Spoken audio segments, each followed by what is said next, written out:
ललितपुर जिले में पेश की मानवता की मिसाल। अपनी जान गंवाकर भी बचाई 3 बच्चों की जान। 3 बच्चों की जान बचाने के लिए मंजेश खदान में कूद गई। परिजनों से आखिर सत्ताधारी दल के लोग क्यों नहीं गए अभी तक मिलने के लिए। नमस्कार, आप देख रहे हैं आप दी टुडे न्यूज। तो अब वक्त हो चला है कुछ खास और अहम खबरों का, तो डालते हैं नजर इस वक्त की कुछ खास और दीदी वहाँ पे डूब रही थी, तब आप वहाँ मौजूद थे? पानी में क्यों कूदी थी दीदी? की खो? कौन कौन को? अरविंद औरन को। फिर आपने देखा कि दीदी भी डूब रही, फिर आपने क्या किया? ठाड़ी थी जब ठाड़े थे, फिर उसके बाद फिर ठाड़ी थी। तो बुलाने किसको गए थे? दादी काय को बुलाने गए थे? डूब गई थी। ये बच्चे की कहानी है जो अपनी जुबानी सुना रहा है। ये हालात थे वहां पर, मौके पर क्या हो रहा होगा, कैसे 3 बच्चों को बचाने के लिए मंजेश जो है कूदी थी और उसने जो है उनकी तीनों की जान तो बचा ली, लेकिन अपनी जान गंवा बैठी। ललितपुर से तकरीबन 15 किलोमीटर दूर कचरा रिसाइकिल के लिए बनाए गए डंपिंग यार्ड में अवैध खनन के द्वारा बनी खदानों में पानी भरने और उसमें नहाते समय 3 बच्चे डूबने लगे। तभी 16 वर्षीय मंजेश वहां पर पहुंची और तीनों बच्चों को डूबने से बचा लिया। परिजन और ग्रामवासी चाहते हैं कि उनके गांव में मंजेश के नाम से एक पार्क बनवाया जाए और उसकी एक मूर्ति बनवाई जाए जिसमें वीरता का पुरस्कार भी दिया जाए। ललितपुर जिले में सटे थाना कोतवाली अंतर्गत आने वाले ग्राम देलवारा विगत 23 जुलाई को एक घटनाक्रम हुआ जिसमें 16 वर्षीय बच्ची ने खदान में नहाते हुए 3 बच्चों की जान बचाने के चलते अपनी जान गंवा दी। घटनाक्रम ललितपुर जिले में सुर्खियों में बना हुआ है और चारों ओर इस बच्ची की सराहना हो रही है। बताते चले कि नगर पालिका ने 2021 में कचरा रिसाइकिल करने के लिए एक डंपिंग यार्ड बनाया था। इस डंपिंग यार्ड में कई खदानें हैं जो अवैध खनन करने की ओर इशारा कर रही हैं। गांव के कई लोग इधर अपने जानवर लेकर जाते हैं, अपने जानवरों को चराते हैं। इसी क्रम में यहाँ पर 3 बच्चे मंजेश भी अपने जानवर यहाँ लेकर चराने के लिए आई थी। तभी यह तीनों बच्चे नगरपालिका की जमीन में बनी खदानों में उतर गए जिसमें वह डूबने लगे। मंजेश ने बच्चों को डूबता हुआ देखा तो मंजेश ने तैरना शुरू कर दिया पानी में कूदकर और तीनों बच्चों को बचा दिया, लेकिन मंजेश अपनी जान गंवा बैठी। इस बहादुर बेटी के लिए घर जाना उचित नहीं समझा। नगर पालिका द्वारा बनाए गए डंपिंग यार्ड में आखिर क्यों नहीं है कोई भी चौकीदार। कई एकड़ों में फैले इस डंपिंग यार्ड में लगभग 1 दर्जन से अधिक छोटी बड़ी खदानें खुदी हुई। परिवार की माने तो डंपिंग यार्ड में अगर यह गड्ढे नहीं होते तो कोई चौकीदार वहां पर मौजूद होता तो ऐसी घटना नहीं होती, उनकी बेटी की मौत नहीं होती।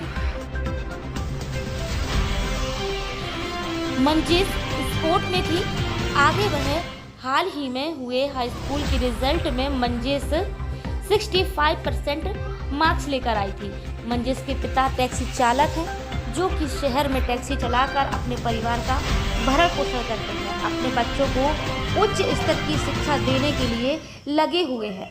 मंजेश के भाई ने बताया है कि मंजेश उनसे हमेशा कंपटीशन करती रहती थी। अपने परिवार में कहती थी कि मैं भाई से भी आगे निकलूंगी और अपने शहर और देश का नाम जो कंपटीशन में थी उसके साथ क्या क्या मंजेश की रुचि थी? मंजेश की रुचि थी, हम भी स्टेट लेवल खिलाड़ी हैं, हम भी जाते थे खेलने के लिए, हम लेने जाते थे समय पापा जी से बोलती थी मंजेश के भैया भी कबड्डी खेलने जाते हैं, हमें भी जाना है खेलने, हम भी बड़ी बड़ी शील्डें लाएंगे जीत के कहीं से भी, जहाँ भी प्रतियोगिता होगी ऐसी। लेकिन हमारी बहन की डेथ हो गई खनिज माफियाओं द्वारा। ये अगर नहीं उधर नगर पालिका वाले अंदर अगर मिट्टी नहीं भरने देते उनको रात में तो ये आज हादसा नहीं होता और ये 3 बच्चों की जान बचाकर अपनी जान कुर्बान कर दी मेरी बहन ने। लेकिन किसको ये पता था कि मंजेश अपने शहर, अपने घर और अपने पिता का नाम रोशन अपनी जान देकर करेगी। उसका वीरता को देखते हुए वाकई में मंजेश को उसकी बहादुरी के लिए दिल से चैनल की ओर से, परिवार की ओर से सलाम करते हैं। आप दी टुडे न्यूज़ के लिए ललितपुर से इमरान मंसूरी की रिपोर्ट। एक बच्चा हमारे साथ मौजूद है, धीरेन्द्र। 4 साल उम्र है उसकी, मौका वारदात पर मौजूद था। जानते हैं उसकी जुबानी उसका क्या कहना है। बेटा क्या नाम? धीरन। धीरेन, जब आपकी दीदी वहां पे डूब रही थी तब आप वहां मौजूद थे? ओ पानी में क्यों कूदी थी दीदी? बच्चा भी की खो? लोन कौन कौन को? अरविंद लोन हो। अरविंद औरन को। फिर आपने देखा कि दीदी भी डूब रही, फिर आपने क्या किया? ओ थोड़ी थी जब ठाड़े थे, फिर उसके बाद फिर थोड़ी थी तो बुलाने किसको गए थे? दादी काय को बुलाने गए थे? मंजिस बुआ डूब गई थी। ये बच्चे की कहानी है जो अपनी जुबानी सुना रहा है। ये हालात थे वहां पर, मौके पर क्या हो रहा होगा, कैसे 3 बच्चों को बचाने के लिए मंजेश जो है कूदी थी और उसने जो है उनकी तीनों की जान तो बचा ली लेकिन अपनी जान गंवा बैठी। परिवार के लोग, गांव के लोग ये मांग कर रहे हैं प्रशासन से कि उसकी याद में यहाँ पर एक स्मारक बनाया जाए, उसको वीरता पुरस्कार दिया जाए। अगर हमारी वीडियो हमारे देश के बड़े नेताओं तक, हमारे देश के प्रधानमंत्री, राष्ट्रपति तक पहुंचे तो हम उनसे अनुरोध करेंगे अपने चैनल के माध्यम से और गांव वालों के जो है उनकी भावनाओं को देखते हुए कि मंजेश को वीरता पुरस्कार दिया जाए। अगर मंजेश हयात होती और जिंदा होती तो वो कहीं ना कहीं देश का नाम रोशन करती, क्योंकि खेल में रुचि। नमस्कार दोस्तों, आज हम आपको लेकर आए हैं देलवारा गांव ने एक अभी हाल ही में एक मिसाल पेश की है, जहां पर एक बच्ची 16 वर्षीय मंजेश ने एक मिसाल पेश की है। उसके कजन भाई थे जो नहा रहे थे खदान में और उन बच्चों को बचाने के लिए खदान में कूद गई। उसने ये नहीं सोचा कि मुझे तैरना आता भी है या नहीं, वह खदान में कूदी, 3 बच्चों की जान तो उसने बचा ली लेकिन अपनी जान गंवा बैठी। हम आज उसके परिवार के पास आए हैं, परिवार से मिलने आए हैं, जानने आए हैं किस तरीके से मंजेश ने अपनी कुर्बानी देकर उन 3 बच्चों को बचाया है। उसका एक गवाह भी है, 4 साल का एक बच्चा, उससे भी हम आपको मिलवाएंगे, जानेंगे क्या कारण रहा, कहाँ वो खदानें हैं, किनकी वो खदानें हैं और क्या हाल है, कौन घर में मिलने आया है, परिजनों से किसी ने मुलाकात की है या नहीं, नेता, विधायक, मंत्री ललितपुर में सभी मौजूद हैं लेकिन कौन मिलने आया है कौन नहीं, हम जानेंगे। सबसे पहले सबसे छोटे बच्चे से जो मंजेश ने जिसको बचाया। बेटा क्या नाम है आपका? चंद्रपाल। चंद्रपाल, क्या हुआ था उस समय, घटनाक्रम क्या है? घटनाक्रम हम लोग नहा रहे थे तो हम डूबने लगे तो फिर मंजिस दीदी बचाने आई। उस समय जब आप नहा रहे थे मंजेश दीदी क्या कर रही थी? मंजिस दीदी बैठ के अंदर छोटी छोटी पत्थर मार रही थी पानी में। अच्छा, बैठे पत्थर से खेल रही थी। हाँ। बेटा तुम्हारा नाम क्या है? अरविंद। अरविंद, तुम क्या कर रहे थे? नहा रहे थे। आप भी नहा रहे थे। तो आपको तैरना नहीं आता था? नहीं।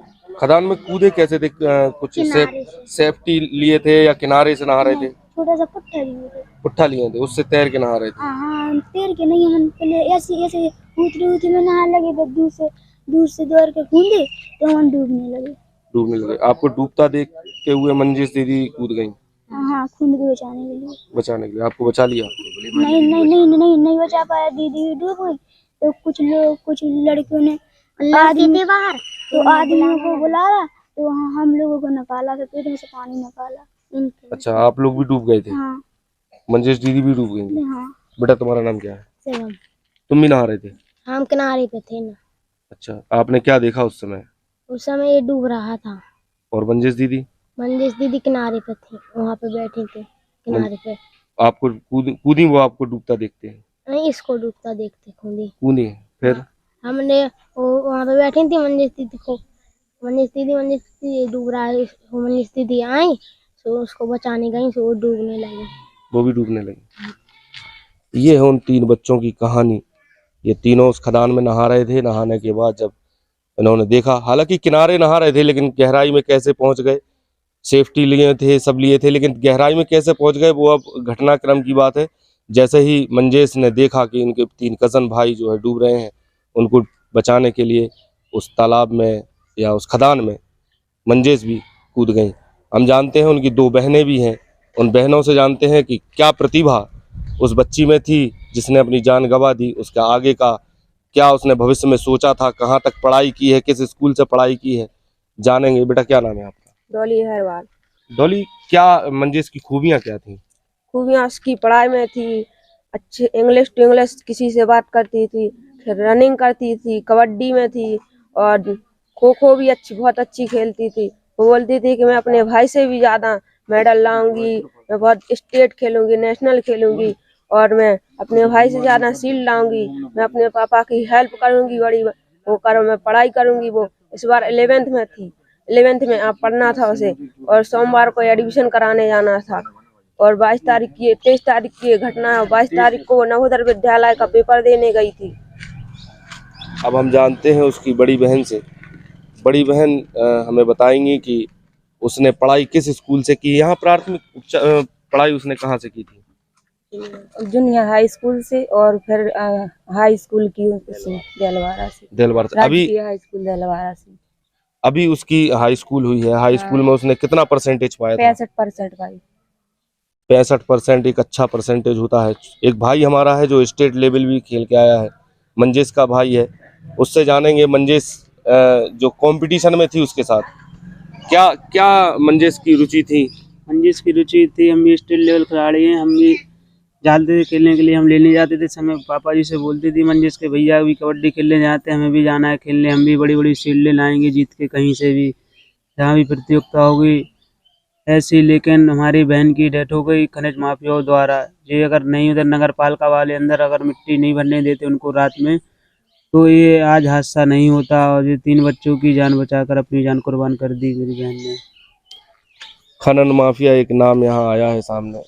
खनन माफिया, ये वो खनन माफिया है जो चुपके से धरती का सीना चीर कर मिट्टी निकालते हैं वहां से। हम इनके वालिद साहब से जानेंगे, उनके पिताजी भी यहाँ पर मौजूद हैं। हम उनके पिताजी से जानेंगे किसकी वो जमीनें हैं जहाँ पर वो खदानें खुदी हैं। किसकी जमीन है जो खदानें खुदी? वो नगर थी पहले ग्राम पंचायत की जगह, वो 100 ग्राम प्रधानों लोगों ने नगर पालिका के लिए दान दे दी उन लोगों ने। कितनी खदानें लगभग वहाँ पे? वहाँ पर मैं अभी देखने भी नहीं गया, मुझे आंसुओं से बाहर आंसू बहुत चल रहे, मैं देखने को नहीं स्पॉट पे गया। लेकिन खदानें सुनाई में बहुत आ रही हैं और नगर पालिका प्लांट बन चुकी है। उनकी लापरवाही से ये बच्चों की जान गई है। काहे का प्लांट बनाया है वहाँ पे? वहाँ कचरा प्लांट बनाया है।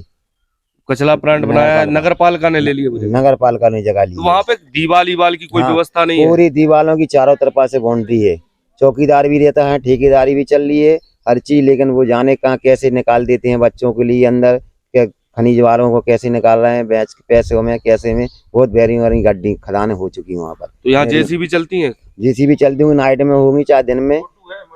मैं फोटोओं की भी वहाँ पर है, सब हर चीजें हैं सर। और मेरी बच्चों के पीछे कुर्बान हो चुकी है। ये पिता का एक दर्द था कहीं ना कहीं की सोच कि अगर ये खदानें नहीं खुदी होती तो मेरी बच्ची यहाँ जिंदा होती। हमारे साथ एक ग्रामीण पत्रकार एसोसिएशन के सदस्य भी हैं, हम उनसे जानेंगे। क्योंकि वो एक पत्रकार है, उन्होंने शुरू से उस मामले को कवरेज भी किया होगा, उन्होंने गहराई भी जानी होगी इस पूरे मामले की। भाई क्या नाम है आपका? मेरा नाम भीष्म प्रताप सिंह बुंदेला। आपने पूरा मामला ये गहराई से जाना होगा, क्या है पूरा प्रकरण, थोड़ा सा विस्तार में क्योंकि जिस टाइम हम लोग प्रधान थे उस टाइम कचड़ा घर के लिए हम लोगों ने वो जमीनें दी थी। उस समय वहाँ पे कोई खदान नहीं थी, कोई कुछ नहीं था। बाउंड्री लगे हुए करीब 2 साल हो गया।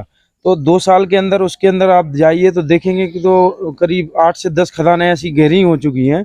बारिश के टाइम पानी भर जाता है तो आसपास के बच्चों के लिए कहीं या तो गांव में तालाब पे जाना पड़ेगा, आसपास में कोई ऐसा जगह नहीं है जहाँ पे वो नहा सकें। या और बच्चों को शौक होता है कि भाई कहीं पे पानी भर जाता है तो अपन लोग भी बचपन में कहीं भी जाते थे तो चलो भाई तैरने का शौक होता है, तो उसी लालच में बच्चे चले जाते हैं। अब उनको ये पता नहीं है कि ये खदान कितनी गहरी है, तो उसके चक्कर में वो लोग उसमें कूद जाते हैं। और जब कूद जाते हैं तो उसमें जब पता चलता है कि वो तो इतनी गहरी है कि उसमें हम गए, तो उसको देखते हुए जो बच्चे कूद गए, तो उसमें जो मंजेश बहन थी अपनी, जो उसने देखा कि ये तो डूब रहे हैं, तो उसने जाके वहीं वो बकरी चरा रही थी, तो उसने देखा, आवाज़ लगाई इन लोगों ने, उन्होंने उसको बचाने के चक्कर में वो भी कूद गई कि भाई खदान तो गहरी नहीं होगी। तो इन बच्चों को तो उसने निकाल दिया लेकिन खुद उसमें डूब गई, क्योंकि उस टाइम पे कोई आसपास ऐसा था भी नहीं कि जो तैर के। नगर पालिका ने ये जमीन जब ली थी तो ये कचरा डंप करने के लिए ली थी कि खदानों खुदाई करने के लिए? कचरा, वो सिर्फ कचरा पूरा अपना ललितपुर जिले का जितना भी आसपास का कचरा है सारा वहीं पे एकत्रित होता है। उसी के नाम से वो वहाँ पे बाउंड्री वार बनाई गई थी, कचरा घर के नाम से बनाया गया था। लेकिन वहाँ पे कचरा घर तो कम हो रहा है, यहाँ पे अवैध खनन ज्यादा हो रहा है। ये हालात है नगर पालिका ललितपुर के। नगर पालिका ललितपुर ने जो जमीन कचरा डंप करने के लिए ली थी वहां पर गहरी गहरी खदानें खोद दी हैं, और जो जमीन उन्होंने ली होगी उसका जो है पूरी तरीके से फायदा उस जमीन का उठाया है। आगे चलेंगे, हम दिखाएंगे आपको वो जमीन कहाँ पर है और नगर पालिका ने उसका दुरुपयोग किया है, किस तरीके से किया है। नमस्कार, अब हम आ गए हैं नगर पालिका की जो जमीन है, शहर से करीब 15 किलोमीटर दूर ये जमीन हम मान के चले।